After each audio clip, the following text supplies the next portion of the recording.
Allez, trêve de blabla. Suivez plutôt ce reportage qui retrace l'histoire de cette compétition. On se paye le cash de recevoir Martin Mogou déjà sur ce plateau. Tout de suite.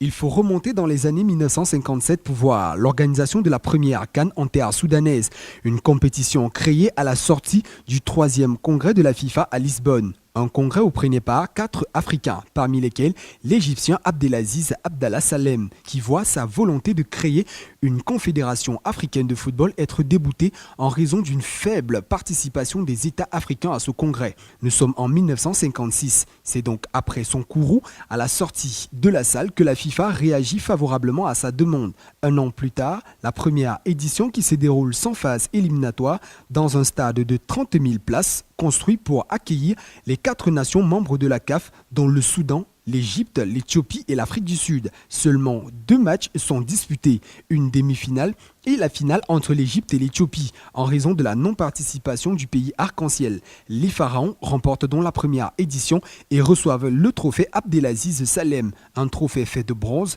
au nom du tout premier président de la CAF. Celui-ci reste conservé jusqu'en 1978 par le Ghana après son 3e sacre continental. 2 autres trophées ont été fabriqués après celui-ci. Le trophée de l'unité africaine, mis en jeu de 1980 en 2000, qui aujourd'hui est conservé par le Cameroun, et le 3e trophée remis en jeu en 2001, plaqué d'or. Ceci à chaque édition.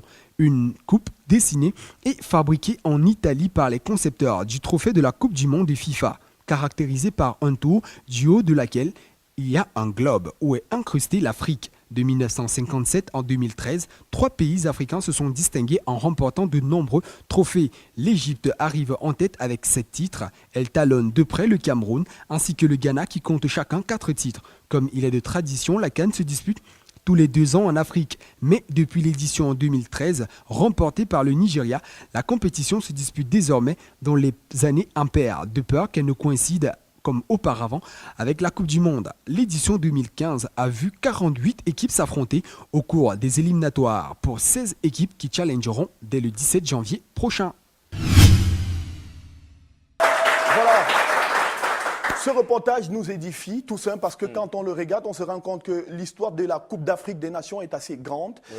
Elle débute en 1956 avec la création de la CAF. C'était déjà né? Non, pas encore. Ah, d'accord. Même mon papa n'était pas encore né. Okay. Voilà, une histoire alléchante avec beaucoup de représentants africains. Ils étaient 4 pays. Alors, on va essayer de voir si tout cela peut se confirmer avec le garçon. Je vais demander au public de l'accueil également. Martin Mogou qui est sur le plateau. Martin!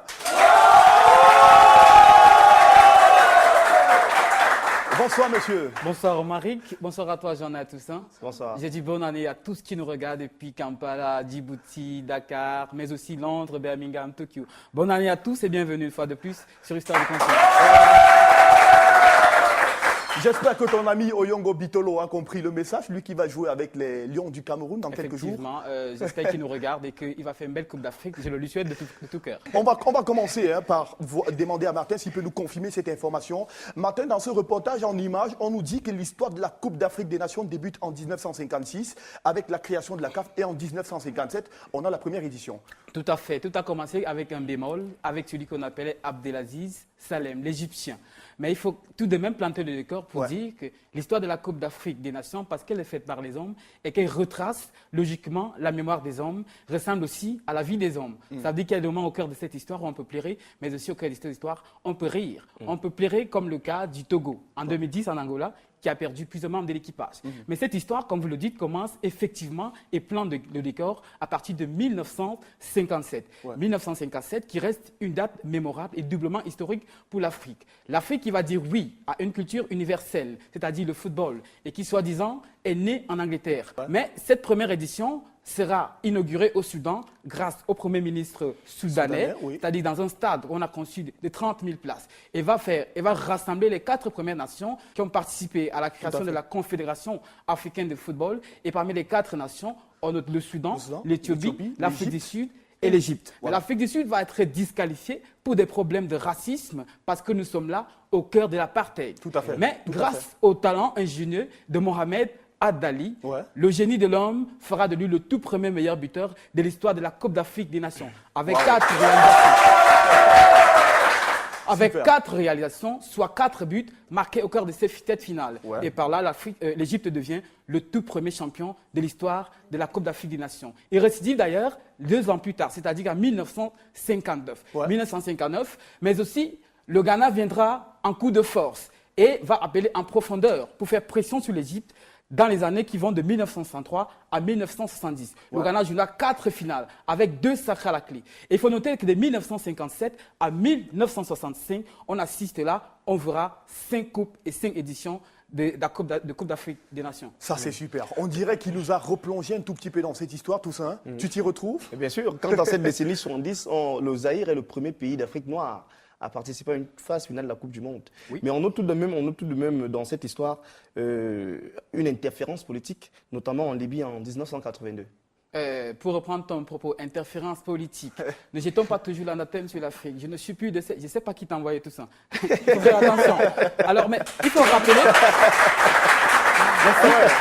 Merci. Je voudrais juste dire qu'il faut éviter de jeter l'anathème sur l'Afrique. L'homme est un animal politique. Si on s'en tient à cette conception philosophique de l'homme, commençant dans Socrate. Mais la gestion du football implique nécessairement celle de la politique. Il faut noter que beaucoup de pays dans le monde ont gagné des coupes, comme l'Italie par exemple, les 2 premières coupes du monde. Ouais. Ingérence, interférence politique. Mais ça n'empêchera pas tout de même à l'histoire du football africain de prendre son envol. Ni encore Abidi Pelé, qui marque 3 buts dans l'édition de 1992 au Sénégal, élu meilleur buteur de la compétition. Encore moins à Eman Mansour, qui marque le but le plus rapide à la 23e seconde. Égypte-Gabon, 1974. Ouais. Ça n'empêche rien de tout cela. Ça n'empêche pas Samuel Eto'o ou Laurent Pokou, qui est meilleur buteur pendant 38 ans de Coupe d'Afrique des Nations. Et je vais dire l'impitoyable ou encore l'inqualifiable Samuel Eto'o, qui lui ravit la vedette à partir de 2006. Voilà. Ça n'empêche pas tout cela. Donc évitons de jeter toujours l'anathème sur l'Afrique pour ce genre de choses. Alors Joanna, est-ce que toi tu es très collée au football? Oui. Alors, je m'y intéresse longuement. Voilà. C'est pour ça que j'ai envie de demander à Martin. Oui. Nous savons la Coupe d'Afrique des Nations, c'est beaucoup de grands noms, oui, beaucoup de grands records. Pouvons-nous en espérer mieux cette année de cette édition? C'est une question qui ressemble à son sourire, la bellissime Joanna. Mais j'ai envie de dire, il y a tellement de records, franchement, je ne sais pas où commencer. Eman Mansour, meilleur buteur, je vais dire le but le plus rapide de la Coupe d'Afrique des Nations à la 23e seconde 114. Rigobert Song, le joueur ayant le plus grand nombre de matchs en Coupe d'Afrique des Nations avec 36 matchs joués. Le joueur ayant le plus grand nombre d'éditions, Robertson encore avec 8 éditions. Ouais. Le joueur pour une édition meilleur buteur, on parle de Koulamba au Congo avec 9 réalisations. Il y a tellement de records. Le meilleur buteur de tous les temps, Samuel Eto'o avec 18 beaucoup d'histoires autour de cette Coupe d'Afrique des Nations. Juste information complémentaire, Toussaint, 48 sélections ont pris part aux éliminatoires et 16 ont été retenues pour les 4 groupes qui ont été constitués. Et donc le match d'ouverture, c'est le 17 janvier du côté de Malabo. Oui. Effectivement. Allez, Martin Amougou, merci d'être passé par ici. Le public va te raccompagner, Martin. Repassage de l'histoire de cette Coupe d'Afrique qu'on peut séquencer en 3 phases. Tout à l'heure, je vais te permettre de découvrir tout cela, Toussaint et à Joanna également. Prenons actuellement le garçon Steve Gabin-Guéna. Beaucoup de records risquent d'être battus dans cette Coupe d'Afrique des Nations. On espère que l'un des jeunes du centre de formation AS Intersport, peut-être dans 10 ans, qui sait, pourra battre certains de ces records.